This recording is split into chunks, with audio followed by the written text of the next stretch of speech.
Hello, Alex. What's going on? Hi, how are you? I'm good. How are you? I'm good. You were our very first dietitian that we hired under the nonprofit, and you have learned so much since you started. So when did we actually start? When was your start date? I believe it was September 15th.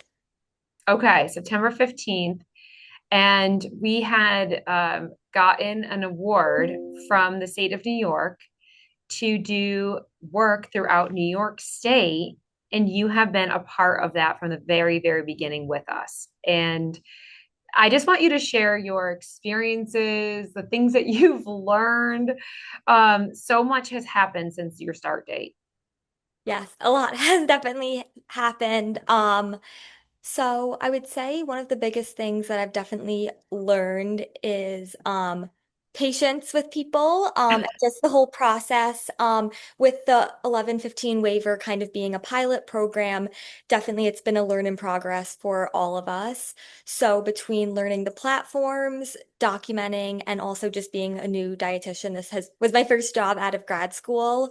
So that also came with a lot of learning, but definitely just learning all of like the produce boxes, medically tailored meals that we provide to members, as well as the nutrition education, which of course is a very large part, but we do so much in the nonprofit from, like I said, the produce boxes and medically tailored meals to now accepting kitchenware referrals, so microwaves, forks, and all of those types of appliances, fridges going into the schools. We've definitely had a lot of progress since from September to now, and it hasn't even been a year. So it's a I know. It's such an exciting time. To go back for everyone to understand, so this waiver is both federally and state funded, and it is to do a lot of social services for clients that have Medicaid. And there's some qualifying factors, right? Some of those factors are like having little children or just having a baby. There's a lot of different factors that would get you different services. So some of those are like housing services, transportation, and at our nonprofit Nutrition Education for All, we serve, like Alex said, we serve in the way of nutrition education and meal boxes, and we co-partner with a bunch of groups to actually offer a lot of that as well. So we're able to get this out. So just yesterday, Alex, I was at an event, and I got to meet one of the top nurses in the NICU at one of our local hospitals. And I was explaining this service. And she's like, "What?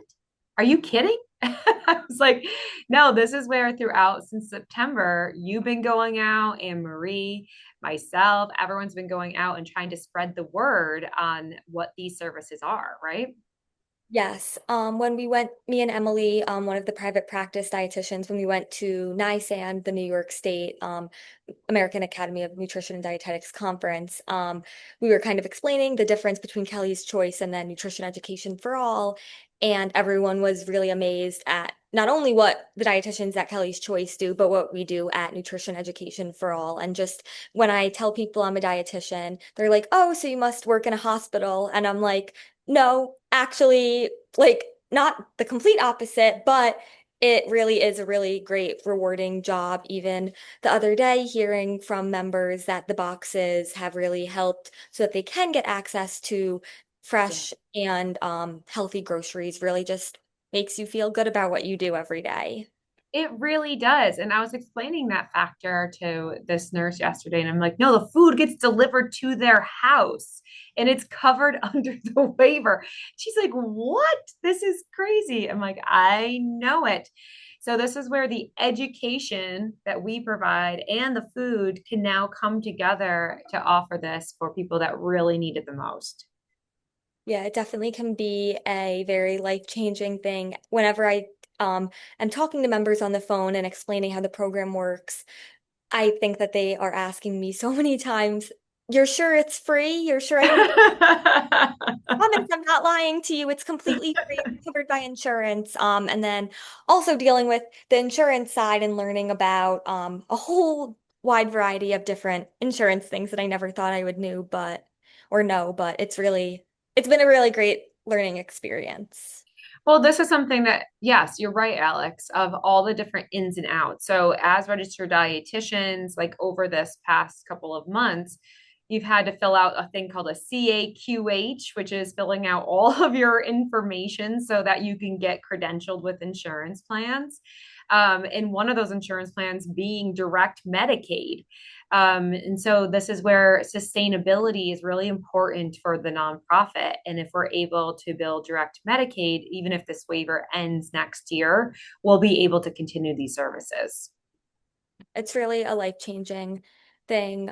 Nutrition education can definitely be life-changing, especially for patients with a wide variety of different complications. Yeah, go through a couple of your clients of the success stories and what you've been able to see. Yeah, so one of them, I think my favorite success story was she was one of my first patients, but we still continue to, or I continue to still see her regularly every couple of weeks. I would say we do a check-in. And I was explaining different ways to pack lunches because she works somewhere that she doesn't have the ability to heat up her lunch. So she needs like a cold lunch, something that could be good heated or not heated up. And I said about like the adult Lunchable is my favorite recommendation to give because you can do fruits and vegetables in that, also some lean protein, healthy fats, all the good components of a healthy meal. And she bought a lunchbox, and then finally she's taking the steps to making the adult Lunchable. And she's always like, whenever I make meals or snacks, I always think what Alex would do or what Alex would say. And that's probably my favorite success story to this day. Oh, that's it's amazing though, right? Like little simple changes make such a big difference. And the education's key. I've heard forever that people say people know how to eat healthy, they just don't. And I can tell you, and I'm sure Alex, you now can say that is not a true statement. It's not true. No, not at all. The different people, I mean, like you said, nutrition education is the biggest component. And if you aren't taught that, you don't know what healthy eating is. An example is another success story I'll share is one of my members, she told me she was having a cinnamon roll and soda for breakfast, and it was a nutritionally healthy, balanced breakfast. And I mean, as a nutrition professional, I know that it is lacking in some areas, and we really want to start the day with protein and fiber as opposed to added sugar. And it always comes from a place of wanting to help rather judgment, because I know if you don't have the information to know what healthy food is, how would you know? I'll eat And it. we kind of talked about that. And now she is adding different healthy options to her breakfast now, which is another great story. I love it. And so I want you to talk a little bit about the amazing work that you did at the couple of the school districts and how that's helping kids because you were a little apprehensive. You're like, oh my gosh, I'm going into school. And then the last day, you're like, this was the best. So tell me about what you talked to the kids about. So we went into three different schools I've been in. The first school was Dr. Weeks Elementary, and we were in a preschool. So the nutrition education looked a little different than that than the other schools, just because they were between, I believe, 3 and 4 years old. So it was more like nutrition storytelling and props, and then we brought in different healthy foods for them to try, which was really great. And most of the kids would try them, but they were a little bit nervous too, just being so young. But then when we went to the different schools in Auburn, that was in second grade. So they were older. They would always love to participate. They wanted to read off the slides and really engage in the nutrition education aspect. They would be able to tell me what we learned about the previous week, what foods they tried at home. So it really was a great benefit that we were doing in the schools. And then again, we brought in different foods. So some of them have never had guacamole before, and we brought that in as the healthy fat option. And they just really got to learn about how to build a balanced plate, the importance of the different components, fruits and vegetables, hydration, and sleep. And we learned that not a lot of kids are getting enough sleep, which is important. And they even wanted to learn more about sleep as well and just the different healthy food groups and how to eat healthy. It was really a great success, and I really did grow to love it. You did. And it's so special to teach kids so young. So they just absorb it like a sponge and they're so excited to see you. And I think a lot of dietitians are definitely nervous at first, but then you just realize they're just looking at you like, what else can you teach me? What can we try? And it's just so much fun. I love it. But also, you are doing some pro bono work. I am, yes. So talk about that as well. Yeah, so we're taking on each week it varies, but I would say on average 5 to 7 pro bono sessions a week. The conditions that I see really do vary. I would say diabetes is definitely a big one that I see. Not only in the work that I do through the 1115 waiver, but also the pro bono work. I mean, I guess it kind of falls into one, but diabetes is definitely one of the biggest ones. I've learned a whole bunch of more things about diabetes and all the medications, and then how to manage diabetes, especially most of them do have type 2 diabetes. So, little techniques like having protein and fiber at the beginning of the meal, doing some physical activity after the meal really can make all the difference. And I mean, I hear it week in and week out on how it really does help to lower blood sugar control or helps with blood sugar control and can help lower blood sugar levels. I also would say I see a good amount of patients with different types of cardiac disease. So it may be heart failure or just different heart-related complications and educating on, I would say, how dietary cholesterol is not bad for you. That is something that I definitely talk about every single week. Um, so I really do love what I do and all the education that comes with it. Well, and I think that that's something to talk about because the 1115 waiver doesn't cover everyone with Medicaid, and it definitely doesn't cover Medicare, which is for older adults. And so that's why we started the nonprofit initially, was to be able to serve the underserved. And so children in school, the Medicaid population and the Medicare population. And that's what we are, throughout since September. How many lives have we touched? I mean, it's thousands, right? Under this nonprofit. I mean, we've been able to truly get out there into the community and help so many people. Definitely. I would say through my main social care network, I have probably done at least 400 nutrition education sessions without the pro bonos. Over probably now 300 people have received the produce boxes, which I mean, a big part of the nonprofit and the waiver is providing the boxes because I can give the education all day long, but if they don't have the resources to really make the changes, it really does pose as one of the biggest barriers for the members that we serve. Mm-hmm. I agree. I agree. And we're still doing that outreach. Again, like we're still getting out to local hospital systems, local physicians' offices for those referrals, and just seeing if we can build up those referrals and getting out to community organizations, right, to partner with them.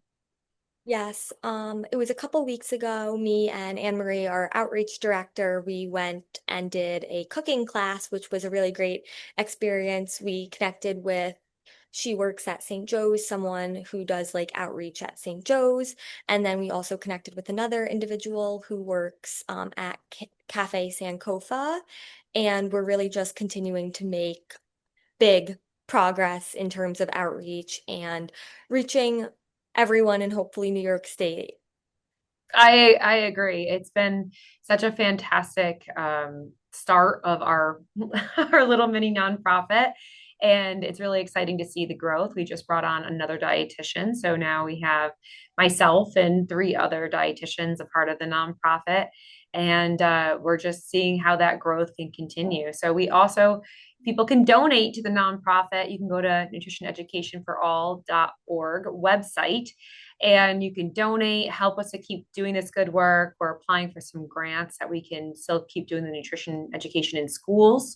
So that's really cool too. What else? I mean, we're doing so much. Yes, I say every week I feel like we're making such big headway or ground in terms of doing something new, even different connections and outreach that we do can connect us to different people. Like I mentioned, the cooking class, there was someone who worked at that cafe that where we taught it, and she wants us to actually do a pop-up screening event there so we can reach even more Medicaid members. So really every outreach attempt helps. Mhm. No matter how big or small it is. Absolutely. I agree. I agree. It's been really fun to see the growth here and to see what we can do with this nonprofit. We are doing a women's event coming up August 5th. So that will be a great thing that at Skinny Atlas Country Club. So we'll be putting up information on how to get tickets. Organizations can buy a table at that event. We have incredible speakers that are coming in, medical professionals talking about women's health, new innovations, what we're doing in work sites, and all of the proceeds go to the nonprofit. So it's going to be such a cool event. I cannot wait. But I just appreciate your help, Alex, in getting this all started, figuring it out, right? We had to learn all the training, all the billing, all the Very much. documentation. Yes, it was a learning process, but now it's seamless, I would say. For the most part, at least the Most part. education, billing, that stuff, definitely Yeah. learned a lot. Yeah, and there's more to come. I think that we're gaining some incredible partnerships like with RX Diet and Life Chef and all of these different groups that we're partnering with to get these products to more people. So I think that's been cool too. Very cool working with different people. I mean, last week alone, I think between last week and this week, we have 20 referrals for the kitchenware, which is I would say pretty impressive, and then some fridge and microwaves as well. So we really are changing lives. Yeah, I agree. Well, I appreciate you being on this. We're going to share this out. So, anyone that's watching, please share again, reshare it, get it out there. We're doing incredible work when it comes to nutrition education. And it's because of amazing RDs like Alex that we're able to do this. So, thanks, Alex. Thank you for Have a having great day, everyone.